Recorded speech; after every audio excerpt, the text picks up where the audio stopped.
Halo, selamat pagi teman-teman semua. Kembali lagi di podcast Songke Dite bersama saya Wihelung Adijaya. Dan pada kesempatan ini saya sudah mengundang salah satu tamu spesial. Tamu yang saya undang ini ya bisa dibilang sangat-sangat spesial. Soalnya dia punya hobi itu menulis. Jadi dia punya ungkapan kata-kata dalam tulisan itu sangat-sangat bagus. Kalau sebelum kita mulai bincang-bincang kita, saya mengizinkan kakak Silviani untuk memperkenalkan namanya supaya teman-teman tahu.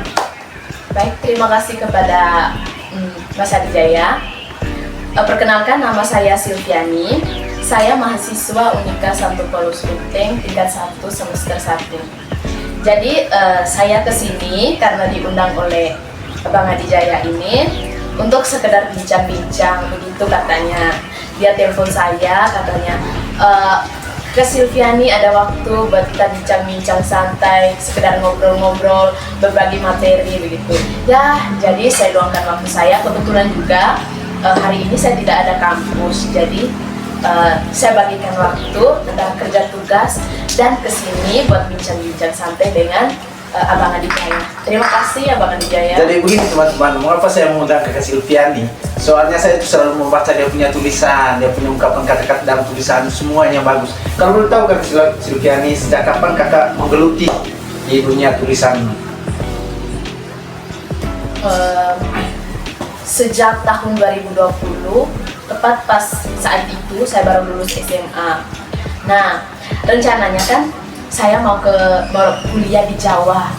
Terus karena ekonominya kurang mencukupi, jadinya saya gagal kuliah, akhirnya kerja. Ya kerja buat kumpul uang biar bisa masuk kuliah lagi, membantu ekonomi orang tua.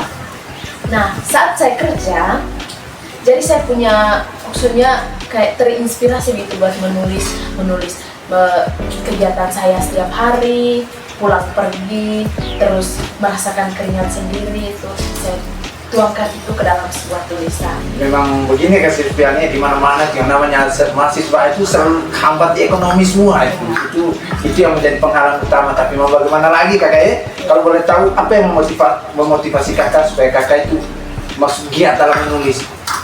Yang memotivasi saya itu sebenarnya sudah dari dulu saya terinspirasi dalam dunia menulis itu, dan yang memotivasi saya itu tidak ada. Mungkin karena sebuah hobi seiring dengan kebutuhan. Jadi saya anggap menulis itu sebuah kebutuhan. Sampai kapanpun saya akan tetap menulis karena itu bagian dari kebutuhan saya. Memang hobi dan kebutuhan kan tidak bisa dipisahkan, itu sudah ya di mana-mana. Yang namanya kalau mau jadi penulis memang begitu sudah ya. Ya itu sudah. Tapi hal apa yang paling sulit ketika kakak menulis? Mungkin kakak bisa membagikan pengalaman kakak. Yang namanya menulis pasti ada yang namanya kesulitan tuh. Mungkin kakak bisa membagikan kepada teman-teman supaya teman-teman tahu.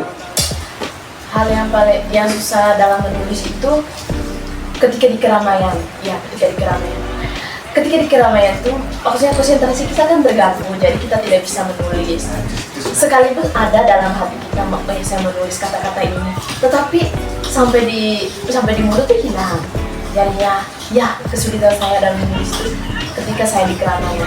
Dan kesempatan saya menulis itu, maksudnya waktu yang pas ketika saya menulis itu tengah malam, pas saat sepi-sepi tuh, saya itu bisa menulis sampai ya tiga judul lah bisa. Kakak ini selalu pilih tengah malam ini alasannya apa ini? Aduh, jadinya saya bingung juga kakak, bingung. Soalnya kakak jelaskan dulu sedikit kak.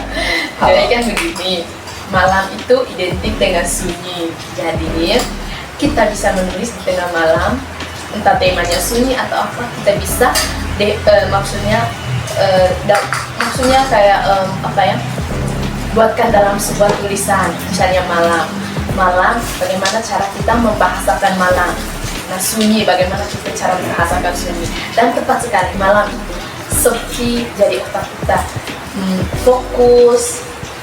Susunan kata-kata juga jadi sangat terurut. Jadi begini kakak, kalau besok saya ini kan saya juga hobi menulis nih kakak. Oh iya, sama berarti. Saya bisa minta bantuan kakak supaya latih saya bagaimana menulis yang baik lah. Mungkin begitu kakak. agar kita menjadi penulis yang baik, awalnya kita memilih tempat dulu, tempat yang pas untuk kita menulis, untuk pikiran kita terkonsentrasi. Dan yang kedua, kita juga harus kan kalau kita menulis, kita juga harus membaca. Dan di sini kita harus memilih bacaan yang menurut kita tertarik, yang maksudnya pikiran kita tertarik dengan isi tulisan itu. Nah, yang ketiga, sering baca-baca artikel setiap hari, minimal 1 hari 3 artikel. Jadinya kita bisa gampang untuk menulis. Oh begitu dia punya tipsnya kakak ya? Kakak kalau boleh tahu itu selama kakak memosting kakak punya tulisan itu banyak yang komen dan yang like juga ya? Pasti banyak. Banyak. Itu ada yang komen baik tidak? Ada yang komen tidak baik pasti ya? Coba Ada komen yang baik. Nah, komen yang baik itu membangun kita, kasih dorongan, semangat. Terus yang komen buruknya juga termasuk dukungan. Dia tidak secara langsung kasih kita maksudnya kasih kita dukungan, tapi dengan cara yang berbeda. Oke, kalau setelah saya berbicara kakak, saya bisa menyimpulkan begini bahwa menulis itu adalah sebuah hal yang baik. Itu dapat membangun kita punya imajinasi. Ya mungkin begitulah kakak. Oke teman-teman, itu saja bincang-bincang kami di podcast Songke Dite. Selamat pagi dan